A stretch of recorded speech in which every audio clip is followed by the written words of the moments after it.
नमस्ते, मैं Pradeep Kumar Sharma maths class में आपका स्वागत करता हूं।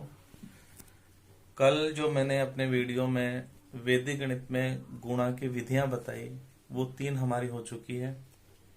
आज मैं आपको बड़े से बड़ा गुणा, चाहे वो कितनी ही संख्याओं का हो, उस विधि का मैं आज चर्चा करूंगा। ऊर्ध्व तिर्यक गुणा, जो इसमें वैदिक गणित की चौथी विधि है। तो आप इस वीडियो को पूरा देखें और पूरी बात समझने की कोशिश करें। इस विधि की यही विशेषता है कि डायरेक्ट हम इसका आंसर निकाल सकते हैं। तो देखिए, बुक में ये प्रश्नावली 1.1 है वैदिक गणित में, और इस विधि के गुणा क्वेश्चन नंबर 11 और 12 में दिए गए हैं। और विधि का नाम है ऊर्ध्व तिर्यक विधि या ऊर्ध्व तिर्यक गुणा। ऊर्ध्व नाम लंबवत का होता है, तो इसमें अपन स्तंभाकार खंड बनाते हैं। तो कितने अंकों का कैसे खंड होगा वो सबसे पहले मैं इसके बारे में स्पष्ट कर दूं। जैसे मान लो पहले नंबर पर मैं बताता हूं कि हमारे पास केवल एक स्तंभ है, यानी एक अंक ऊपर एक अंक नीचे है। तो इसका गुणा तो बड़ा आसान है, जैसे हम पारंपरिक तौर पर पहले से करते हैं वैसे ही है। दोनों आपस में गुणा हो जाएंगे, जैसे 6। दूसरा, जैसे मान लो हमारे पास 2 अंक, जैसे एक अंक 2 है, एक 3 है, उसके नीचे भी हमारे पास 2 अंक आ गए, तो ये 2 अंकों का जोड़ा हो गया। तिर्यक नाम यहां होता है तिरछा गुणा। तो ऊर्ध्व भी है और तिरछा भी है। अगर ये अंक आपके पास 2 आ जाते हैं या 2 का जोड़ा बनता है खंड में, तो हम इसको तिर्यक गुणा करते हैं इस प्रकार से, और गुणा करके जोड़ देते हैं। तो ये हो जाएगा जैसे 4 दूनी 8 और प्लस 3 एकम 3, तो ये टोटल में आएगा 11। ऐसे मान लो हमारे पास संख्या आ जाती है 3, जैसे 3 अंकों का जोड़ा बन गया। तीसरे खंड की बात कर रहा हूं, और मान लो ये संख्या हमारे पास इस प्रकार से आ गई। तो हम इसका गुणा कैसे करेंगे? जो इसके 3 अंकों का जोड़ा बना है उसमें देखो मैं तीर का निशान लगा रहा हूं। इसकी पहली संख्या दूसरी वाली संख्या के विपरीत पहली संख्या से गुणा होगी, ये आपस में गुणा होगा, और बीच में जो अंक बचेगा ये ऊर्ध्वाधर आपस में गुणा हो जाएगा।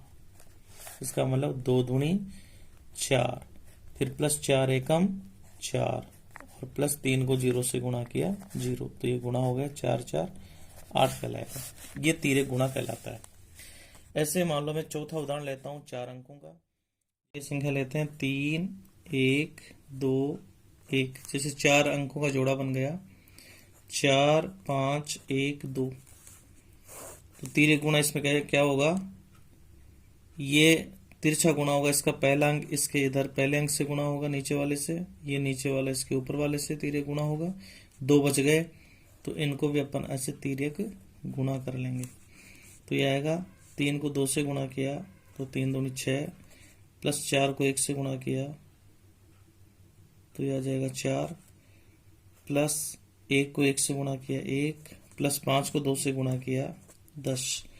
तो 6 4 10 11 और 10 हो गए 21। इस प्रकार से होगा। तो इस प्रकार से संख्या अपन ले सकते हैं। और यदि मान लो 5 संख्याओं के लिए भी अगर देखा जाए, तो मैं ऐसे एक उदाहरण लेके बता रहा हूं। जैसे ये 4, ये 5 संख्याएं हो गई। इसके नीचे मैं कोई संख्याएं ले लेता हूं, जैसे ये संख्या भी 5 हो गई। तो गुणा में मैं निशान लगा देता हूं। जैसे ये संख्या तिर्यक गुणा होगी इस लास्ट से, ये लास्ट वाली संख्या इस लास्ट से गुणा होगी, फिर 3 का जोड़ा बचेगा, तो ये 3 अंकों का जोड़ा इस प्रकार से तिर्यक गुणा होगा, फिर बीच में 1 अंक बचेगा, ये गुणा हो जाएगा आपस में। इस प्रकार से अपन तिर्यक गुणा कर सकते हैं। हाँ, एक बात मैं क्लियर कर दूं, जैसे ऊपर वाली संख्या में मान लो 4 पद आ गए या 4 संख्या आ गई, और नीचे वाले में मान लो केवल 3 ही संख्या है, तो हमें इसे वर्गाकार बनाना होता है, यानी जितने अंक ऊपर हो उतने अंक ही नीचे होने चाहिए। ऐसी स्थिति में जितने अंकों की कमी होती है उतने शून्य लगा देते हैं। इस प्रकार से वही तिर्यक विधि से आप गुणा कर सकते हैं। तो सबसे पहले मैं इसका क्वेश्चन नंबर 11वां ले रहा हूं, जिसमें दिया हुआ है 362 को गुणा करना है 143। तो देखिए ये गुणा करते समय इनके खंड कैसे बनते हैं, ये सबसे मेन चीज है।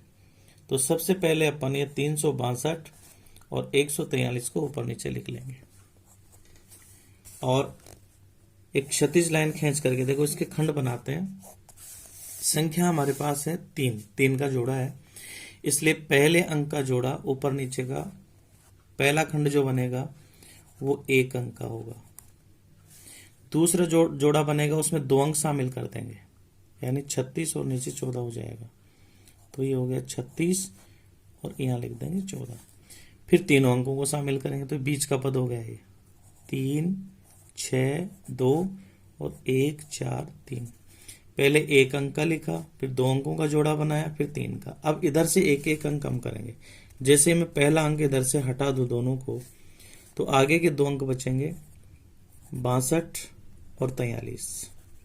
अब दोनों अंकों को हटा दूंगा तो लास्ट के केवल 1 अंक बचेगा, ऊपर 2 और नीचे 3।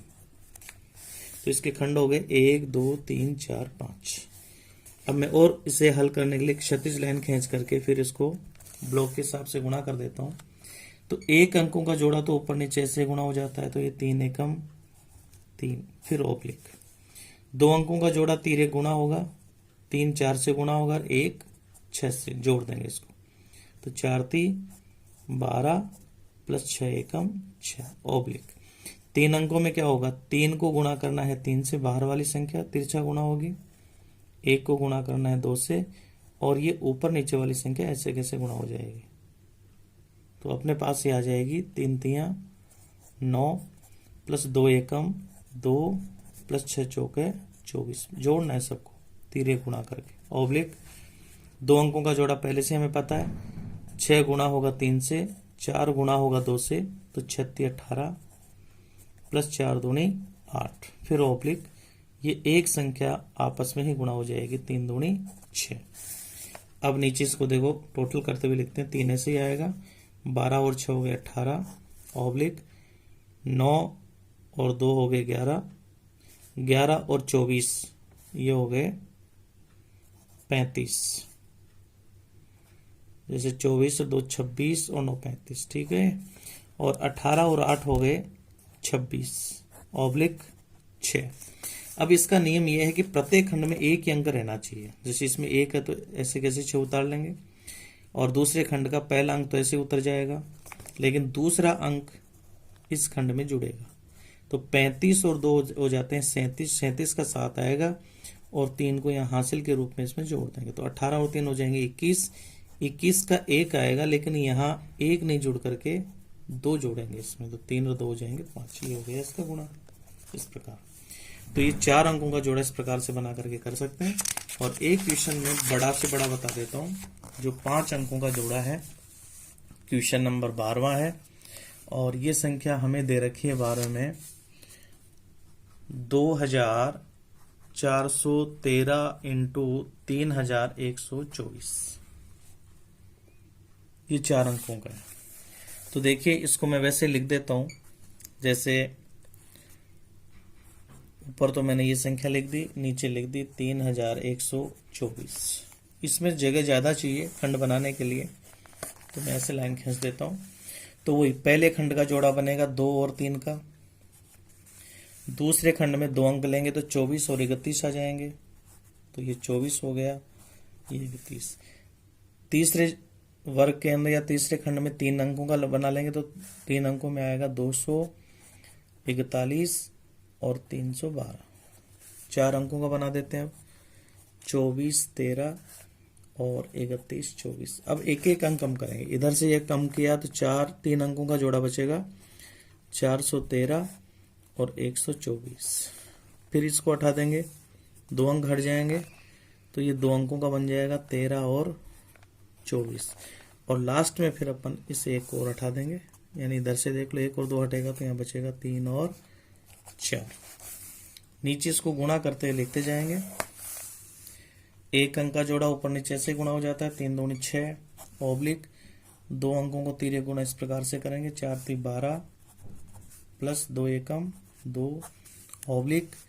3 अंकों का वो 3 गुणा, लास्ट वाली संख्या आपस में गुणा, बीच वाली आपस में गुणा, तो 2 दूनी 4 प्लस 3 एकम 3 प्लस 4 एकम 4 ऑब्लिक 4 अंकों में साइड की संख्या तिर्य गुणा हो जाएगी ऊपर नीचे, बीच वाली संख्या भी तिर्य गुणा आपस में तिरछी गुणा हो जाएगी, यानी 4 दूनी 8 प्लस 3 तिया 9 प्लस 4 दूनी 8 प्लस 1 एकम 1 ऑब्लिक। फिर 3 अंकों में वही जोड़ा, बाहर की संख्या आपस में तिर्य गुणा, बीच वाले आपस में गुणा, तो 4 चौक 16 प्लस 3 एकम 3 और 2 एकम 2 ऑब्लिक। अब जगह नहीं इसलिए मैं आगे लिख रहा हूं। फिर 2 अंकों का जोड़ा है वो, 1 4 से गुणा, 2 3 से गुणा, तो 4 एकम 4 प्लस 3 दूनी 6 ऑब्लिक। लास्ट में संख्या बचेगी 3 और 4, एक ही स्तंभ बचेगा तो ऊपर नीचे ये गुणा हो जाएगा, 4 3 12। अब हम इसको इकट्ठा करेंगे, देखो 6 ऑब्लिक 12 और 2 हो जाएंगे 14 ऑब्लिक 4 3 7 4 11 ऑब्लिक, ये हो जाएंगे 9 8 17 17 और 1 18 18 और 8 हो गए 26। इधर ये हो जाएंगे 16 और 3 19 और 2 21 और ये हो जाएंगे 6 और 4 10 ऑब्लिक 12। अब अपन एक एक अंक को छोड़ते हुए आगे बढ़ते जाएंगे, तो इसमें 2 रहेगा, एक जो होगा वो 10 में जुड़ेंगे तो 11 11 का 1 हो जाएगा, फिर यहाँ असल की 1 लगेगी, यहाँ 21 और 1 हो गए 22 22 का 2 होगा, फिर हासिल की 2 यहाँ लगेगी, तो 26 और 2 हो जाएंगे 28 28 का 8 यहाँ आ जाएगा, 2 फिर आगे के खंड में जुड़ेगा 13 13 का यहाँ 3 आएगा, हासिल की फिर 1 जुड़ेगी, तो 14 और 1 हो गए 15 15 का 5, फिर हासिल की 1 यहाँ जुड़ेगी, तो 6 और 1 7। इस प्रकार से डायरेक्ट गुणा कर सकते हैं।